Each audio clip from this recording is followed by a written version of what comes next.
Audio Jungle.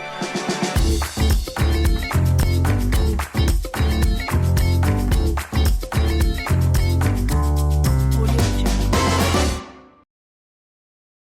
Assalamualaikum warahmatullahi wabarakatuh. Apa kabar sahabat ATF di rumah? Bersama saya Lila Widya di ATF Podcast kali ini. Nah, menjadi kota pariwisata di Kota Batu ini menjadi jujukan para wisatawan untuk berlibur di Kota Wisata Batu. Nah, hal ini tidak terlepas dari tempat peristirahatan dan tempat wisata kuliner di Kota Batu.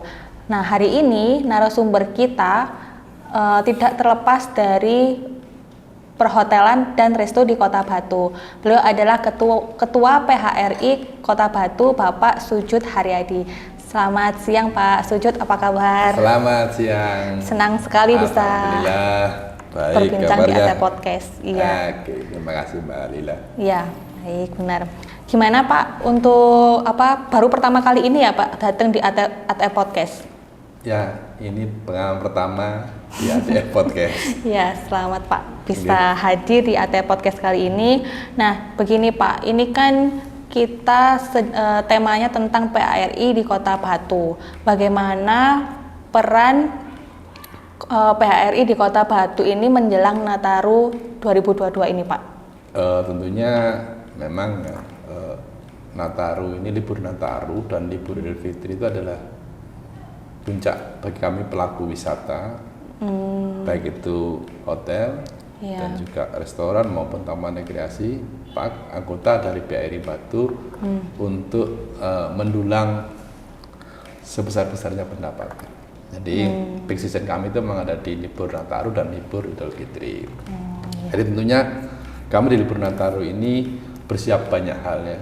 Jadi mulai bagaimana kami menata acara penutup tahun ini dengan sebaik-baiknya. Jadi sudah banyak hotel dan park yang menyiapkan berbagai program sehingga nanti tamu bisa berkesan dan bisa mendapatkan pengalaman yang lebih saat mereka menginap atau stay di malam Natal dan Tahun Baru di Kota Batu.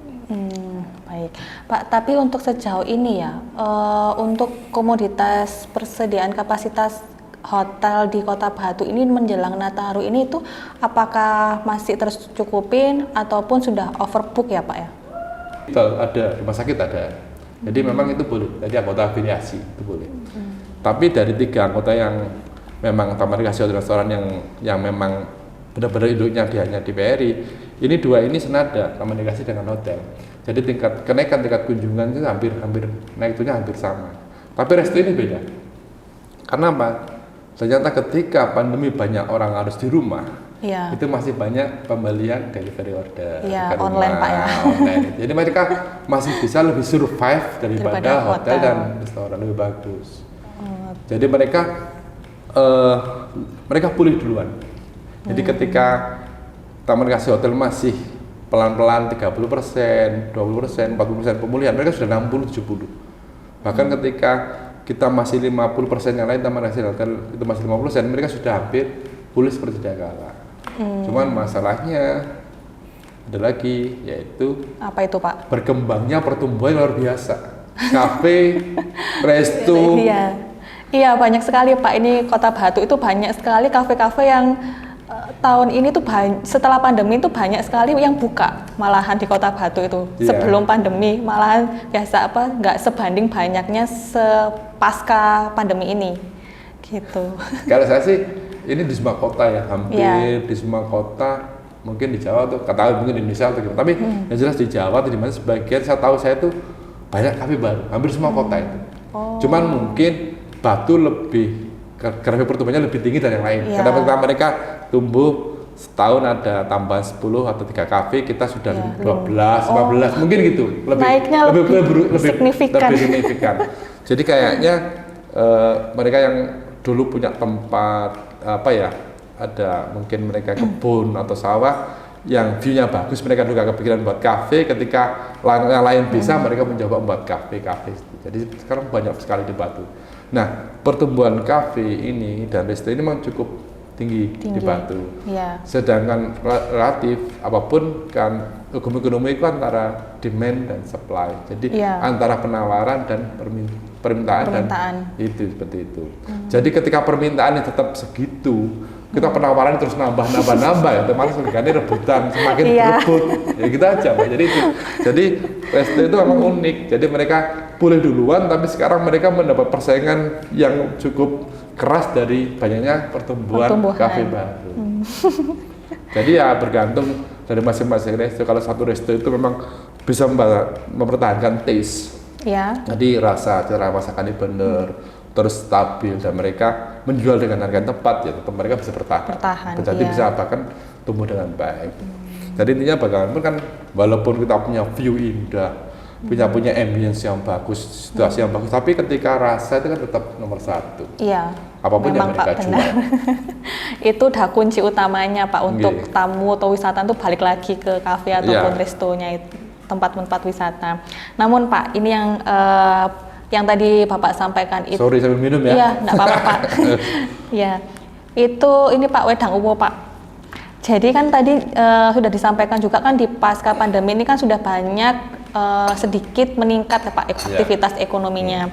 Lantas program apa di PHRI ini tuh yang telah dilakukan untuk meningkatkan kembali realisasi ekonomi kreatif di Kota Batu ini Pak? Kita sendiri dari PHRI Batu ya, kita memang sudah punya program unggulan Batu Street Food Festival. Jadi bagaimana kita menggerakkan ekonomi masyarakat, bagaimana kita itu memang program dari dulu ya, dari zaman pengurus dahulu, Pak Ketua dahulu, ini ada ide Batu Street Food Festival. Nah, karena pendirinya sudah pengurus lama, kita pengurus baru ini harus membacanya lebih besar karena ada kewajiban lah. Mereka yang sudah mencetuskan sudah ide yang brilian luar biasa ini, bagaimana kita menumbuh kembangkan ini lebih baik, dan tugas kita mengembangkan, dan alhamdulillah semakin bagus. Jadi bagaimana kita ekonomi kreatif ini kepada masyarakat, bahwa kita mengajak semua hotel dan resto di Batu, bagaimana mereka turun ke jalan untuk menjual kaki lima masakan mereka, food and beverage mereka di hotel mereka masing-masing. Selain dari PSFF yang seperti kemarin Pak di Balai Kota itu, apakah ada lain program-program yang hampir sama dengan PSFF itu Pak? Ada lagi, yaitu kita memang lebih banyak bagaimana menguatkan sumber daya manusia kita di perhotelan. Jadi selain Batu Street Food Festival kemarin, kita ada making bed competition. Jadi kompetisi menata bed. Itu memang standar. Jadi kita kan ada housekeeping namanya, ada housekeeping departemen untuk di hotel-hotel itu. Jadi bagaimana mereka menata bed masing-masing itu, bagaimana menata seat, bagaimana menata pilu, semuanya itu kita lomba cepet-cepetan. Nah itu memang Jawa Timur, kita kan Jawa Timur, jadi bagaimana kreativitas masing-masing, bahkan kita pun tidak hanya kelas profesional, tidak hanya karyawan hotel di Jawa Timur. Jadi kebetulan kemarin yang juaranya dari, saya lupa, dari Tretes, dari hotel apa lupa saya, dari Tretes sana.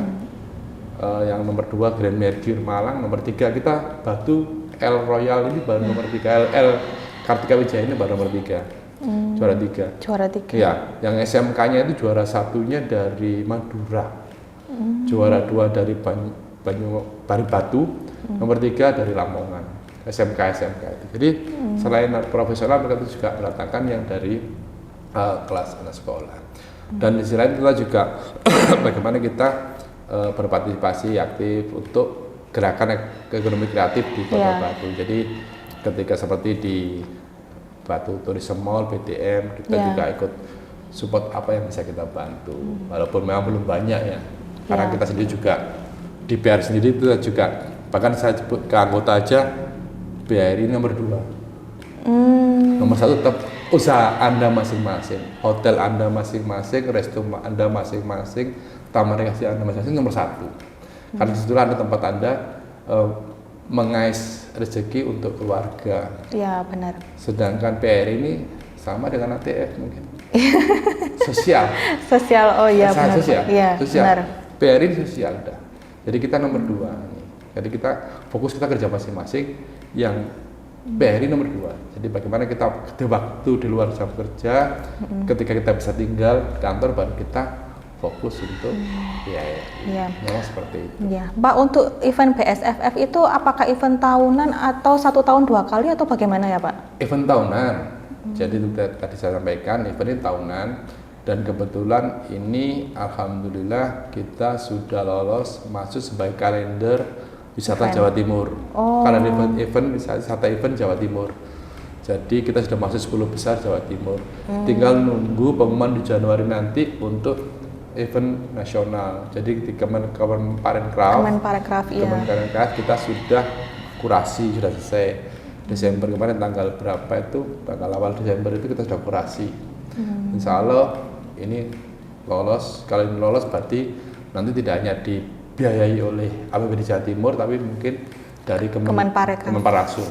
Iya, semoga bisa lolos Pak, bisa meningkatkan wisatawan juga ke Kota Batu. Iya. Ini antara bangga, seneng, dan juga ada sedikit rasa sedih juga. Gini, kenapa Pak sedihnya Pak? jadi tahun ini kami biaya sendiri. Oh. Jadi kita yang tahun lalu dan anggaran dinas dan pariwisata Kota Batu. Tahun ini kita coba, ayo biaya sendiri coba. Kita bisa, ayo cari sponsor sebanyak-banyaknya. Kita bisa. Dan alhamdulillah untungnya juga lumayan gitu loh. Jadi kita untungnya juga lumayan. Untung kita bagi separuh untuk BRI, untuk kasih BRI kita tambah kas biar ada apapun, walaupun kita kerja sosial tapi tetap harus ada kasnya kan. Iya. Separuhnya lagi untuk panitia, monggo dibagi panitia seperti itu. Jadi untungnya lumayan Mbak.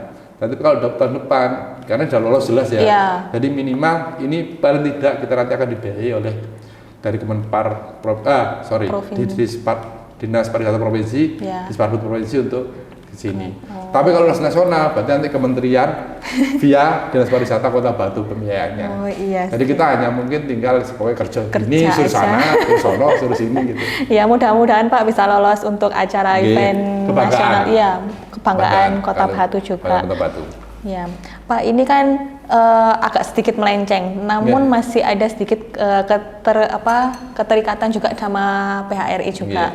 Karena saya juga baca artikel juga bahwa PHRI ini kan ada booming bahwa undang-undang terhadap muda-mudi yang apa Pak namanya itu RUU susila itu ya. Iya, nah itu apakah bagaimana cara menanggapi terhadap adanya undang-undang tersebut itu dari tanggapan Pak Sujud, Ketua PHRI ini Pak? Karena kan secara ini kan otomatis kan ini udah masuk ke pendapatan besar hotel tersebut ya Pak ya. Namun kan kita tidak bisa tahu itu bagaimana. Nah ini kan tanggapan secara Pak Sujud ini sebagai Ketua PHRI ini bagaimana ya Pak ya? Saya ngomong tanggapan kami pribadi dari PHRI Kota Batu ya. Iya benar. Jadi Pak, saya kan tidak mau ngomong PHRI secara nasional atau dari Jawa Timur tidak, tapi Kota Batu. RUU tadi itu memang itu sebetulnya sama dengan undang-undang sebelumnya. Jadi memang tindakan asusila itu boleh dilaporkan kepada pihak berwajib dan boleh digerebek atau tapi dengan satu syarat, yang melaporkan itu harus orang tua dari pelaku dan lagu itu, gitu ya Pak. Atau suami atau istri dari pelaku. Jadi nggak bisa ujuk-ujuk terus Satpol PP geruduk-geruduk mau datang, geruduk nggak bisa. Atau kita orang kampung geruduk datang terus kita geruduk nggak bisa. Sebetulnya itu bagus, undang-undang itu bagus. Jadi bagaimana ditempatkan semua pada posisinya. Jadi ketika ada yang merasa ini perselingkuhan asusila dan dia sebagai orang tua atau mungkin dia sebagai suami atau istri melaporkan, itu memang boleh. Jadi memang betul undang-undang itu bagus menata. Dan hubungannya dengan Kota Batu ini sama sekali, kalau saya boleh bilang 99% nggak pengaruh dengan kita di Kota Batu, PHRI, dan sama PHRI-nya. Karena hotel kita, taman rekreasi kita, itu segmennya itu benar-benar segmen family. keluarga. Segmen Jadi family ya Pak ya? family keluarga. Jadi hotel kita Ya. itu kebanyakan resort. Di Batu banyak sebagian besar ada resort. Ya, Sebagian resort. ada memang hotel untuk bisnis, tapi itu kebanyakan mereka untuk meeting, terus juga konferensi seperti itu, atau juga bahkan mungkin expo, kegiatan-kegiatan. Jadi benar-benar untuk kegiatan apa ya, kumpul bareng. Kita ada catering, kita ada meeting dari kantor, ada apa? Seperti mungkin ada outbound atau outbound, jadi seperti itu. Jadi bukan dalam kata kutip bukan tempat-tempat yang seperti itu. Dan kebanyakan, apalagi sekarang. Kalau sekarang mungkin lah masih mungkin banyak grup anak sekolah mungkin. Sekarang bus-bus nginep di hotel, di Batu dia coba mereka anak sekolah. Jadi kebanyakan mereka 5 bis, 3 bis dari Jawa Tengah, mereka anak sekolah rekreasi bareng dengan sekolah atau mungkin dari kantor tahun. Tapi nanti 25 sampai 31 sampai 1 kebanyakan sudah segmennya udah keluarga. Jadi mereka ada keluarga, 1 mobil, 2 mobil seperti itu. Itu sampai 25 sampai 3. Jadi kayaknya undang-undang itu ya udahlah itu benar. Kita support aja dengan Iya, memang harus ada aturannya dan Pak. ya harus ada aturannya. Kalau nggak ada aturannya apa kita karuan. Ini semua orang bisa ngerebek, semua orang terus melaporkan kan jadi salah juga. Terus orang yang tidak berwenang terus menggerebek tanpa alasan jelas, hotel kita diam-diam digerebek padahal nggak ada apa-apa. Jadi kan memang ada alasannya. Padahal kan di Kota Batu ini kan justru hotelnya itu lebih ke segmen keluarga, gitu, lebih ke staycation, catering, seperti itu ya Pak ya. Hotel kita hotel seperti itu di Batu. Yang semua di Batu itu hampir sebagian besar itu seperti itu. Jadi benar-benar untuk meeting, untuk catering dan segmennya untuk keluarga. Baik, ya. Terakhir Pak ini Pak. Ini kan isunya kan 2023 ini kan adanya resesi Pak. Namun kita juga masih belum tahu 2023 itu apakah terjadi atau tidak. Nah, jika terjadi ini bagaimana peran PRI itu adanya resesi di tahun 2023 ini? Nah, ini yang saya agak ngeri juga. Enggak, jadi gini. Ini udah terasa. Jadi ambil gambaran sekarang. Iya. Tahun ini. Jadi tahun 2022 ini kan memang selama ini didengungkan akan ada resesi 2023. Iya. Dan impact-nya ini akan mulai terasa di bulan Desember ini. Ya kan gitu. 2022 itu sudah mulai terasa impact-nya resesi itu. Kita sudah merasa itu di November. Jadi pertumbuhan itu sudah luar biasa. Hotel, taman rekreasi itu sudah pertumbuhan itu kita sudah sampai bulan Juli, Agustus, September itu bagus. Jadi kita tuh sudah merasa di angka 60, 70 sampai 80% dari sebelum pandemi. Jadi peningkatannya kalau dibandingkan 2021, 2020 jelas tinggi. Kita bisa meningkat 3 sampai berapa? 2 kali lipat atau berapa? Tapi dibandingkan dengan posisi normal sebelum pandemi, itu kita sudah sampai 60, 70, bahkan hampir 80%. Itu faktanya seperti itu. Jadi kita sudah optimis banget sampai Agustus. Wah ini luar biasa. Sehingga kami berani menentukan insya Allah nanti kita totali akhir tahun kunjungan taman rekreasi 700.000 atau 800 hektar itu kita seperti itu. Hektar itu seperti itu. Bahkan kita menggambarkan ini nanti akhir tahun bisa posisi sampai 70-80% dari tahun tadi normal. Tapi ketika berjalan waktu, Oktober itu mulai stagnan. November udah kelihatan turun. Dalam artian kalau dibandingkan 2021, 2020 meningkat lah. Tapi dibandingkan 2019 itu tidak ada 60 lagi. Kita tinggal 50%. Jadi kita selama ini optimis 60, 70 sampai 80, ternyata tinggal 50%. Dan Desember ini pun kelihatannya 50% dari 2019, sehingga kelihatan banget tren yang semula sudah mulai naiknya itu sampai 60, 70, 80%, ini sudah turun lagi ke 50% di dua bulan ini, November dan Desember. Jadi ada kemungkinan memang resesi itu ada. Bisa jadi terjadi. Bisa jadi ada. 2023 itu bisa jadi ada resesi. Iya. Kemudian langkah-langkahnya gimana Pak untuk menghadapi resesi ini Pak? Gini. Saya nggak bisa ngomong langkah itu apa, tapi jelas saya yakin, antisipasinya. Saya gini aja, saya nggak bisa ngomong langkah kita akan apa seperti, dan saya nggak mau ngomong langkah karena saya nggak ingin ada resesi di Indonesia. Jadi saya nggak mau langkah apapun. Saya nggak ingin ada resesi di Indonesia. Saya ingin kita baik-baik aja. seandainya terjadi pun ada mentalik, saya yakin kita bisa. Jangankan resesi, kita aja kemarin pandemi 2020 yang begitu berat, kita bisa lolos. Itu berat banget 2020. 2020 itu berat banget. Kita tutup 3 bulan, yang 2020 aja. 2021 kita tutup lagi, yang utama rekreasi. Hotel boleh jalan, tapi boleh buka, tapi kolam renang nggak boleh dipakai. Terus untuk makan nggak boleh makan di resto, harus di take away. Harus dibagikan ke rumah masing-masing makannya, nggak boleh. Terus fasilitas gym nggak boleh, ngapain? Jadi hotel yang bintang 5, 4 yang punya fasilitas begitu besar sama juga dengan hotel yang melatih yang tidak punya fasilitas sama, karena mereka tetap nggak boleh menggunakan gym, nggak boleh menggunakan kolam renang. Itu pun kita bisa lolos. Seberat itu kita bisa lolos. Makanya kan saya anggap resesi seberat apapun pasti akan lebih berat 2020-2021. Insya Allah kita tetap bisa lolos.